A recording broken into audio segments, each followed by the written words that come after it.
Marcos Leonardo no radar do Flamengo. Salve nação rubro-negra, estamos chegando com todas as notícias do clube mais amado do Brasil. Com uma possível punição a Bruno Henrique, acusado de receber cartão amarelo para beneficiar apostadores, o Mengão está de olho em novos atacantes. Marcos Leonardo, ex-Santos, é a bola da vez. Seria um bom reforço para o ataque? Participa do nosso vídeo e deixa sua opinião nos comentários. Vamos acompanhar tudo sobre o Flamengo agora. E o Flamengo, hein? Tá tranquilo depois de ganhar de 8-0 do Vitória. Só vai jogar no domingo, aliás, 4 da tarde no Maracanã contra o Grêmio. Você vai ver ao vivo aqui na Globo, tá? Juliano Lima. Tem jogador indo embora, né?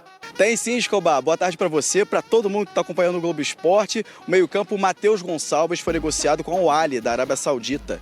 8 milhões de euros, cerca de 50 milhões de reais. Antes, o clube tinha sido procurado pelo Cruzeiro e pelo CSKA da Rússia, mas o Matheus Gonçalves vai mesmo para o futebol árabe.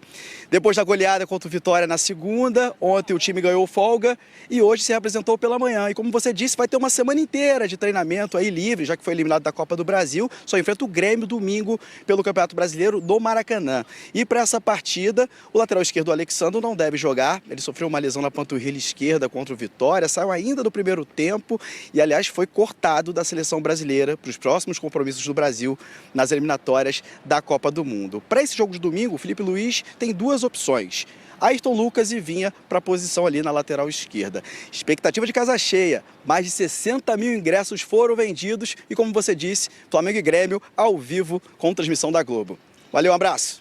Juliano Lima, um repórter que não desanima também. O flamenguista tá empolgadaço. Valeu, Juliano.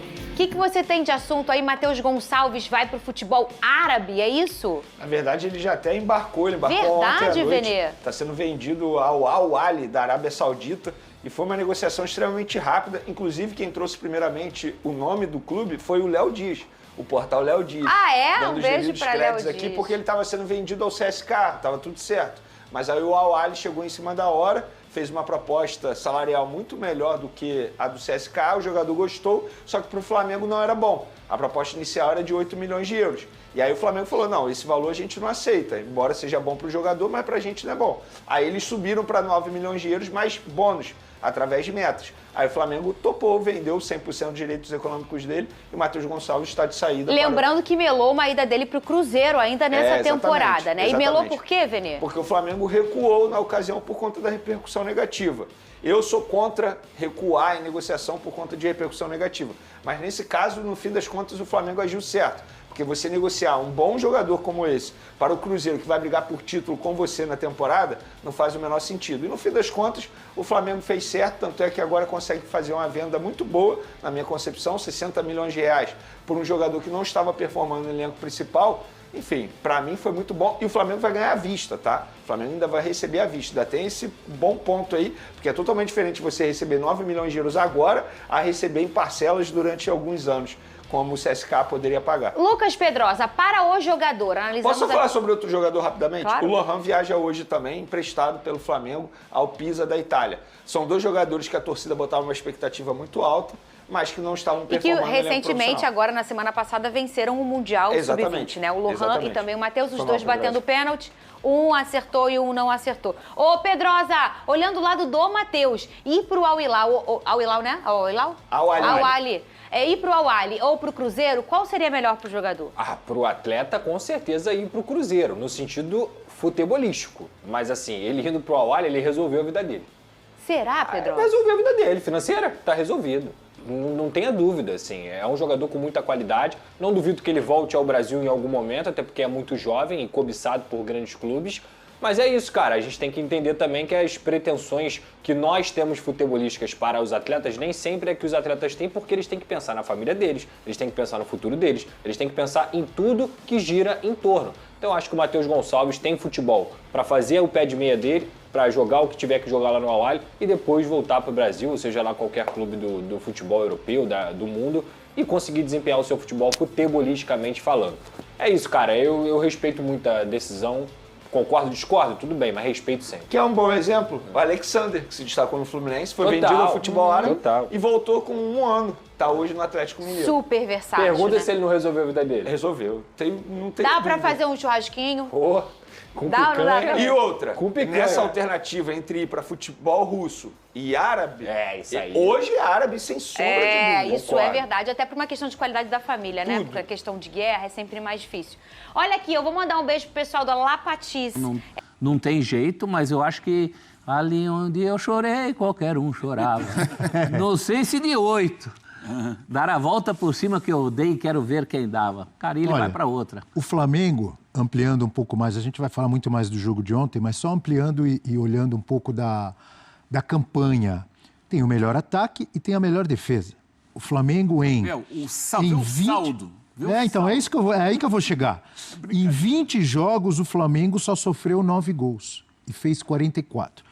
O segundo melhor saldo de gols no Campeonato Brasileiro é o do Cruzeiro, 19. Sabe 19? Saldo de gols 19 do Cruzeiro, o segundo. O primeiro é o Flamengo. Sabe qual é o saldo de gols? 35.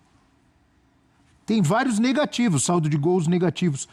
Do oitavo, Vê o Juventude. do oitavo colocado para baixo, todos têm saldo negativo, com exceção do Ceará, que tem o saldo 0. Do oitavo, primeira parte da tabela, do oitavo colocado para baixo, pode olhar a tabela, só se eu estiver olhando errado. Todos com saldo. O Bragantino tem menos 3. O saldo do Flamengo é 35. Olha aí, ó, Cruzeiro 19,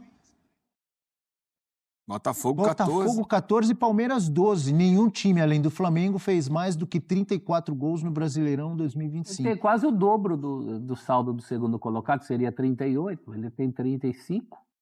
Né? É uma campanha... Olha, já está concorrendo com o Flamengo do Jesus. Eu sei Calma, que no tem fim... que levantar a taça. Claro, exatamente. É isso que vai determinar tudo. Espera levantar a taça. Isso vai determinar tudo.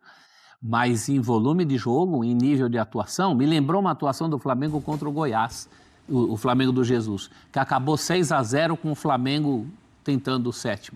O juiz apita com o Flamengo em cima. Você me lembrou, eu não vou ter os números exatos, os amigos que acompanham ainda mais a NBA do que eu, aqui nos canais ESPN e Disney+, uma campanha avassaladora do Golden State Warriors, que bateu o recorde de vitórias lá na temporada regular, do Chicago Bulls, de Michael Jordan, mas chegou no final e não foi campeão. Acontece. Então espera levantar a taça para fazer comparação do futebol com está cheio de favoritos. Espera levantar a taça para comparar com 2019. É verdade, mas tô certo ou tô errado, Brilho? Claro. As taças, né? Brasileiro. São duas. Claro. Mas por volume de jogo tá perto disso. Mas acho que esse é o ponto que a gente tem de focar. O que a gente tem nesse momento é um time que é muito regular, porque desde que o Felipe Luiz assumiu o Flamengo, repertório nunca faltou. Desde o ano passado. O Flamengo tem repertório. O que se criticava muitas vezes era a falta de contundência. E ontem essa contundência sobrou. O Flamengo foi muito efetivo, fez uma goleada que poderia ter... 8 em 20, é isso? Poderia 20 chutes a gol e 8 gols. E poderia ter feito até mais. Então, o Flamengo ontem, se tinha algum reparo, esse reparo acabou porque o Flamengo conseguiu transformar essas situações de gol e convertê-las. Agora... o Flamengo, desde que o Felipe Luiz assumiu, é um time que já conquistou taça, Campeonato Carioca, Copa do Brasil no ano passado. No Mundial de Clubes, na minha visão, foi o time que melhor jogou futebol, que mais se impôs, com todo respeito ao que o Fluminense fez, que chegou mais longe, mas o Flamengo, bola por bola... Dos brasileiros, óbvio. Para mim, entregou mais. No Campeonato Brasileiro, é o único time que marcou mais de 40 gols, o único que sofreu menos de 10. Então, hoje... Em nível de jogo, a gente pode dizer sim que o Flamengo voltou a estar em outro patamar. O Flamengo hoje é o ideal a ser alcançado e perseguido. Em 8 patamar. Em 8 patamar, né? Para brincar com a goleada de ontem. Mas o Flamengo voltou a esse estágio de um nível de excelência de jogo pretendido. E essa excelência acontece. O Flamengo tem uma identidade bem definida. E o principal, em fartura de talento no elenco. Quando a gente olha para o Flamengo... Eu não vejo nenhum outro clube, nem mesmo o Palmeiras, que investiu tanto, com essa concentração de craques, essa concentração de jogadores decisivos, e isso faz com que o Flamengo esteja um degrau acima. É claro que pode acontecer como aconteceu contra o Galo. um adversário do outro lado que compete, que aumenta o seu nível, que joga na rotação máxima, que consegue eliminar de uma competição de mata-mata.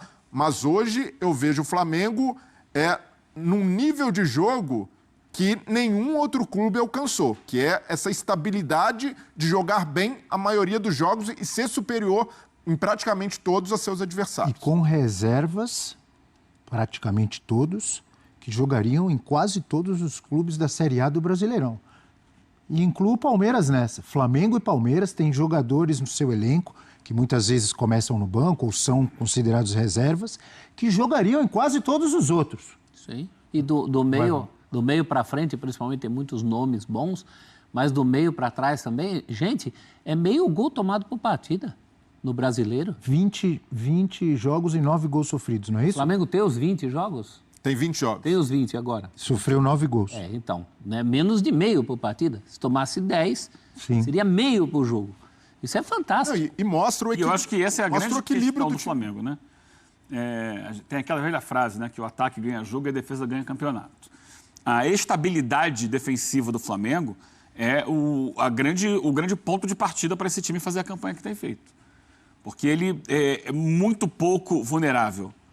E ele tem muita tranquilidade a partir disso. Isso se reflete no pouco que falamos do Rossi. Sim. Quantas vezes? O Rossi foi melhor em jogo, fez 4, 5 defesas. Pouco. Quantas vezes? Talvez o único que não jogou bem ontem é porque não jogou, né?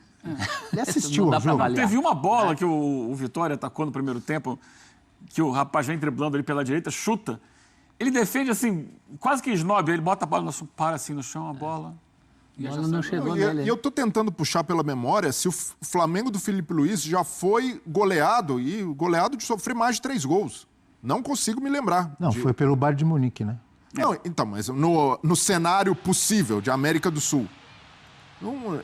É muito difícil isso acontecer. Agora eu não sei se esse time atual levaria aqueles 4 do Bayern de Munique. Com o Saúl no meio, com o Lino na ponta, talvez a história fosse um pouquinho mais equilibrada. Mas ali... Não foi um jogo ruim do Flamengo, não, tá? E ali é um contexto... Qual jogo? Com o Bayern de Munique. O adversário era um absurdo. Não. Ruim não foi mesmo. Não foi ruim, não. Claro que ninguém gosta de perder e ainda mais tomando 4 gols, mas do nível que se esperava, né, do Flamengo e até a distância que existe de investimento para o Bayern, para mim foi uma atuação bastante aceitável. E o que a gente tem de pontuar o Flamengo com esse equilíbrio consegue algo que é raro, porque muitas vezes os técnicos conseguem fazer o time jogar bem e o custo de jogar bem, de ser vistoso, está exposto lá atrás, ter alguma vulnerabilidade defensiva. Perfeito. O time do Flamengo, hoje, do ponto de vista de recomposição e marcação, praticamente não tem defeito. Todo mundo participa. E aí, aquela bronca que o Felipe Luiz deu no Pedro se mostra muito compreensível diante do que ele pretende para o time. E que continua sendo a segunda opção do ataque, tá? Nos jogos da Libertadores, continua o Bruno Henrique jogando. Depende do jogo. Nos jogos da Libertadores, os mais importantes. Sim, mas o Flamengo não disputa... O Flamengo não disputa só Libertadores. Sim. E o brasileiro é importante, e ele pode rodar o elenco, claro. Que inclusive, o Boto falou antes do campeonato, da importância do Campeonato Brasileiro. Mas no momento que aperta, ele vai de Bruno Henrique. Mas ainda assim, para o treinador, é um luxo poder contar com isso e sabendo também que o Pedro melhorou no que ele pediu. Melhorou. O que o Felipe Luiz queria do Pedro? Um jogador mais ligado no jogo o tempo inteiro. Ele queria o mínimo, né? Que o Pedro não estava dando nem o mínimo. Que não se dispersasse, que se dedicasse nos treinos e que quando o Flamengo não tivesse a bola, participasse também. Então, e o Pedro passou a participar. Eu falei que o Liverpool parecia o Flamengo. Eu queria ouvir do professor Celso Zelt. Professor Celso Zelt, que nota você daria para Pedro ontem, com 3 gols e quantas assistências? Uma ou 2? Isso. 2. Que nota você daria para Pedro ontem, professor? 9 só? E para o Samuel Lino? A mesma nota. 9. Só? Não tá bom? Nota para o Mano. Mas é que a bola de prata conta também o nível do adversário, o tamanho do jogo, a exigência. O tamanho do jogo, então... O tamanho do jogo é igual a todos os outros... Tem uma diferença, todos os Abel. Outros jogos, 37, que o Flamengo tem no Brasileiro. Valia 3 pontos. O dia que Dodô fez 5 gols no Cruzeiro, no Mineirão, jogando pelo São Paulo, ele não ganhou 10, ele ganhou 9. Então, Abel, é uma diferença, por exemplo... Errado. Eu que sou do Carnaval. Dodô merecia 10. Aquele dia eu daria 10 para No ele. Carnaval tem aquela máxima, e funciona assim, né, na votação do Carnaval. Toda escola entra com nota 10. E aí, conforme comete erros, ela vai perdendo ponto. Não é o caso da bola de prata. Todo mundo começa com 6. E aí você vai somando ou diminuindo desses 6, de acordo com as ações dos jogadores. Então, o cara ganha 10, então o que ele tem que fazer? 10 gols? Aí tem que ver o algoritmo, o que vai apontar. O algoritmo deve ter dado menos. Você vai somando os pontos. O algoritmo é mais chatinho. Manda o algoritmo passear, pô. Esse algoritmo é um chato. Ricardinho tá aí, vai participar do programa daqui a pouco.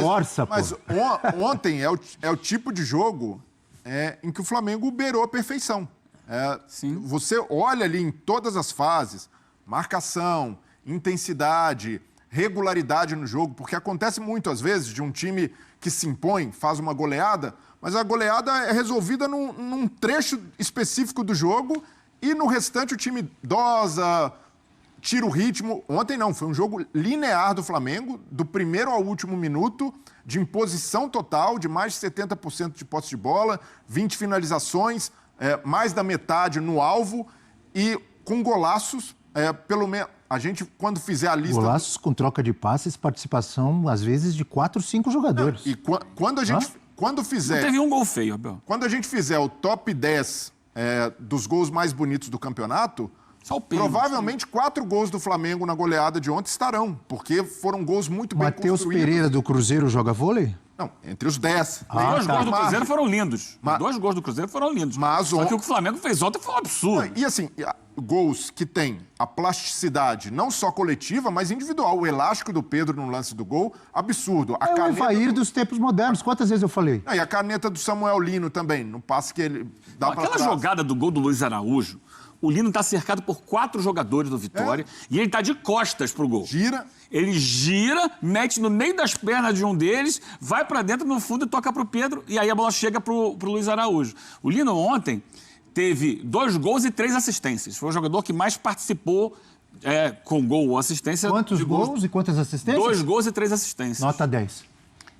E o Pedro, 3 gols. Nota 10. 3 gols e 1 assistência. Nota 10. Mas eu daria 10 Eu sou exigente também, mas pelo que eles entregaram e pela forma como foi o jogo, de participando o tempo inteiro, eu também daria 10 para os dois. Os dois jogaram muito bem. Tô falando sério, não tô brincando. O Pedro, 3 gols, 3 golaços. 3. 1 de canhota. Golaço, né? Não, aquele esse aqui que a gente está vendo ali no nosso telão ali, esse é brincadeira. Numa coisa a gente concorda. Ele dá o elástico. A nota dos Lucas dois... Alter, né? Coitado do Lucas Alter. A nota dos dois é a mesma. Todos nós daremos a mesma nota. Mas é aquela história. Alta e a mesma. Mas se precisa escolher entre 2 notas 10, eu escolheria o Samuel Lino. Porque o que ele desestabilizou a defesa do Vitória pelo lado esquerdo foi algo que há muito tempo eu não via. Isso sim dá pra gente comparar com 19, que lembrou o Bruno Henrique do auge de 2019. O Bruno Henrique fazia muito isso, né? Com arrancada, com drible.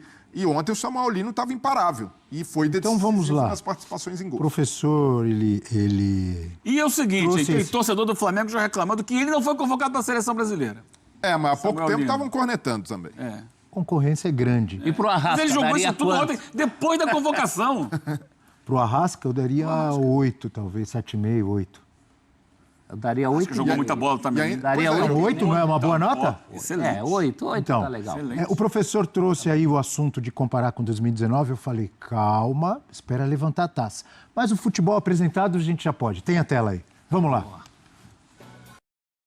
Qual o melhor time, Flamengo de 19 e de 2025, após 20 jogos no Brasileirão? Aí dá pra... Tá vendo? Não fica atrás não, hein? Tá bom? Então, em 2019 tinha 45 pontos, em 25 tem 46. Os dois lideravam, né? Aquele liderava e esse lidera. Em 2019 tinha 14 vitórias, 3 empates e 3 derrotas, e agora tem um empate a mais. Uma derrota a menos. Tá mas melhor. Melhor empatado que perder.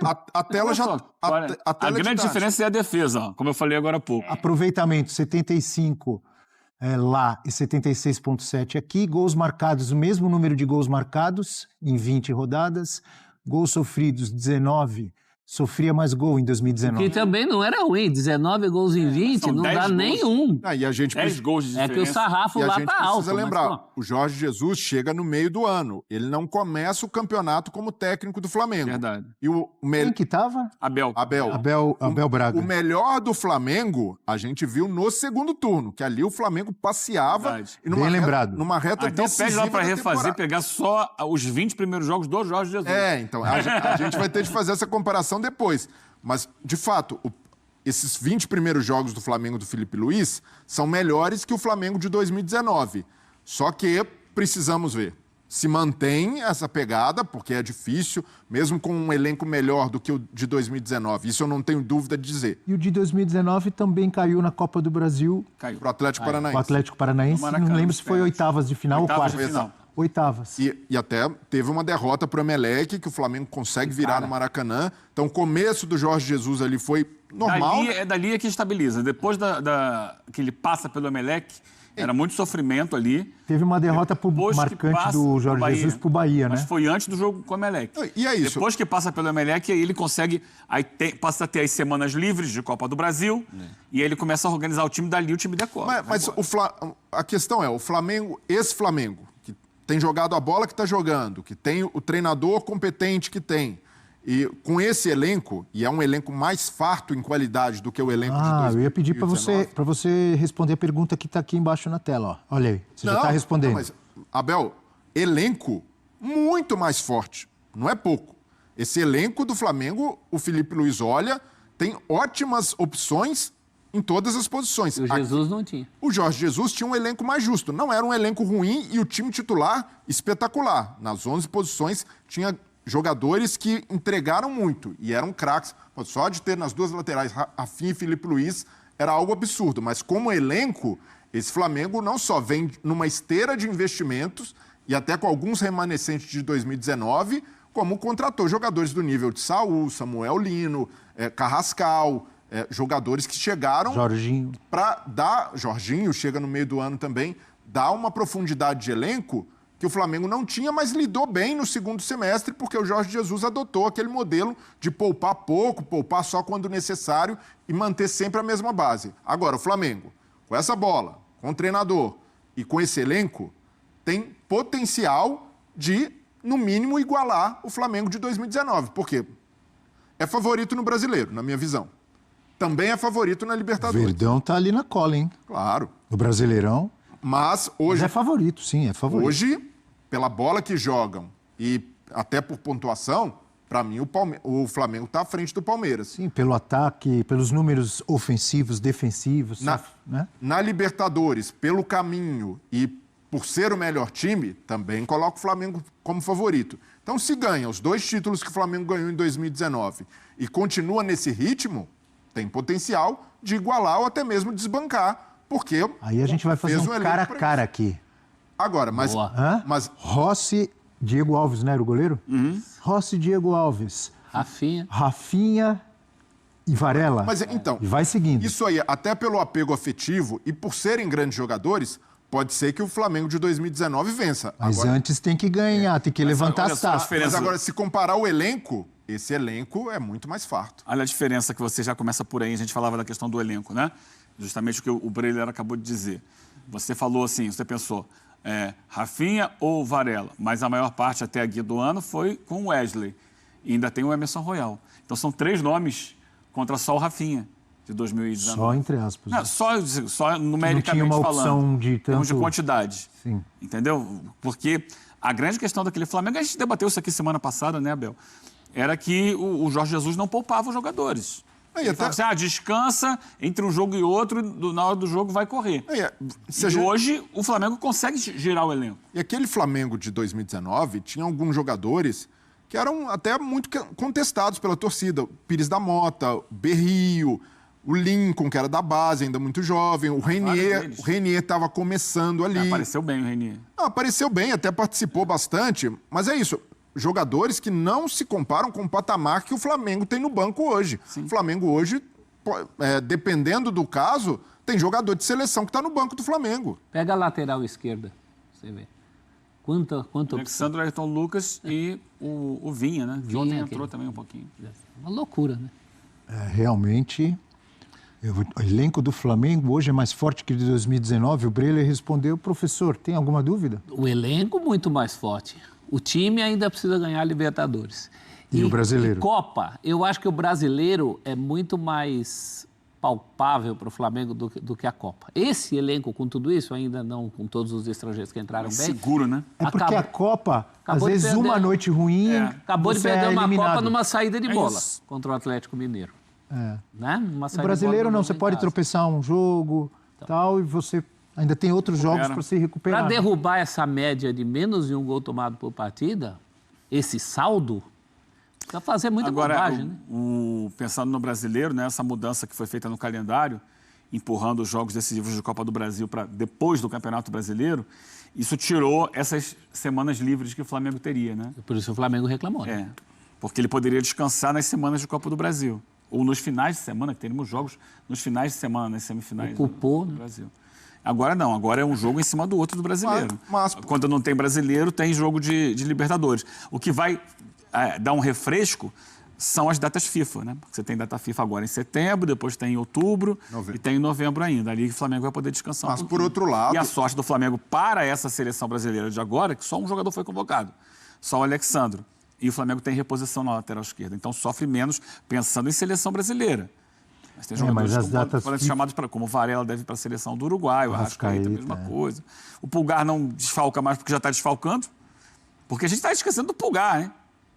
Que o Felipe Luiz dizia, e acho que com toda razão, que é um jogador de nível europeu, jogou na Europa. O Vinha às vezes é convocado. Mas o Vinha é reserva do reserva hoje. Mas, por outro lado, Flamengo. Repetindo, De La Cruz. Favorito a gente também não fala no De La Cruz, quase não tem jogado ontem, entrou de novo, mas é um jogador que também com muitos problemas físicos. Então o Flamengo não sofre tanto, porque os do Brasil não foram convocados. Não acredito que o Saúl seja convocado. O Jorginho não é mais convocado para a seleção italiana. Então, ele não vai sofrer tanto em data FIFA, vai poder descansar o jogador. E lá na frente isso pode compensar para o Flamengo, porque a CBF mexeu justamente para viabilizar a Intercontinental. Sim. E foi um problema para o Botafogo no ano passado. O Botafogo quase nem dormiu, né? O Botafogo não dormiu, pegou o avião do Textor e foi. Textor não, Então, o Flamengo está reclamando, mas isso aí pode acabar beneficiando o Flamengo se o Flamengo ganhar a Libertadores. Lá na frente, ele é o principal candidato. Certo, ele tô errado. E tem grandes chances. Impacto e expectativas. Marcos Leonardo no Flamengo e as novas parcerias no mercado de futebol. Turbulência que paira sobre o Flamengo em relação ao futuro de Bruno Henrique tem gerado discussões intensas entre os torcedores e diretores do clube. A iminente decisão sobre as acusações que recaem sobre o atacante, envolvendo um suposto favorecimento a apostadores por meio de um cartão amarelo em 2023, tem colocado a torcida rubro-negra em estado de alerta. Com a possível suspensão de até 2 anos, conforme o julgamento que acontecerá no próximo dia 4 de setembro, as conversas sobre a necessidade de reforços no elenco se tornaram ainda mais urgentes. Nesse cenário, nomes como o de Marcos, Leonardo, atualmente fora dos planos do Al Hilal, tem ganhado força nos bastidores do Flamengo. Para muitos torcedores, o ex-jogador do Santos seria o substituto ideal para Bruno Henrique, oferecendo características que se encaixam bem no estilo de jogo proposto pelo técnico Felipe Luiz.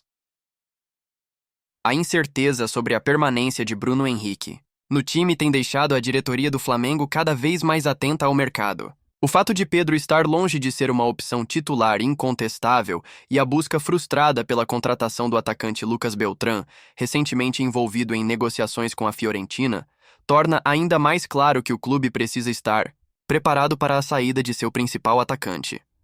Nesse contexto, Marcos Leonardo se destaca como uma opção interessante. Além disso, a insatisfação de muitos flamenguistas com a falta de um substituto de peso para Bruno Henrique tem pressionado o executivo José Botto a explorar possibilidades de contratação, sendo Marcos Leonardo o nome que mais se destaca entre os torcedores. A movimentação no mercado de transferências do Flamengo não se limita à busca por atacantes. A recente tentativa frustrada de contratação de João Paulo Sampaio, ex-dirigente do Palmeiras, também merece destaque. A proposta de levar Sampaio para o Flamengo foi uma tentativa clara de elevar a gestão do clube e fortalecer a estrutura interna. No entanto, a negativa do profissional que revelou sua lealdade à presidente Leila Pereira e ao Palmeiras reacendeu o debate sobre as dificuldades que o Flamengo tem enfrentado nas negociações com profissionais de alto nível. A decisão de Sampaio em manter-se no clube paulista é um reflexo do prestígio conquistado ao longo dos anos, especialmente no trabalho de formação de jogadores. Com a recusa, o Flamengo precisou ajustar suas estratégias para seguir em busca de reforços na gestão e no departamento de futebol. Essa busca por renovação e aperfeiçoamento na gestão do clube também se reflete em uma nova iniciativa que promete fortalecer a base do Flamengo nos próximos anos. O clube carioca está prestes a fechar uma parceria estratégica com o Tolentino Esportes, um clube baiano que já revelou nomes de peso como Gabriel Magalhães, do Arsenal, e Bremer, da Juventus. O acordo, que amplia o alcance de captação de talentos para o Flamengo nas regiões Norte e Nordeste, representa um passo significativo na descentralização do processo de formação de atletas. O Flamengo, com sua enorme base de torcedores espalhada pelo Brasil, já está ciente do potencial desses mercados menos explorados pelos grandes clubes e vê no Tolentino uma oportunidade de fortalecer a captação de jovens promessas.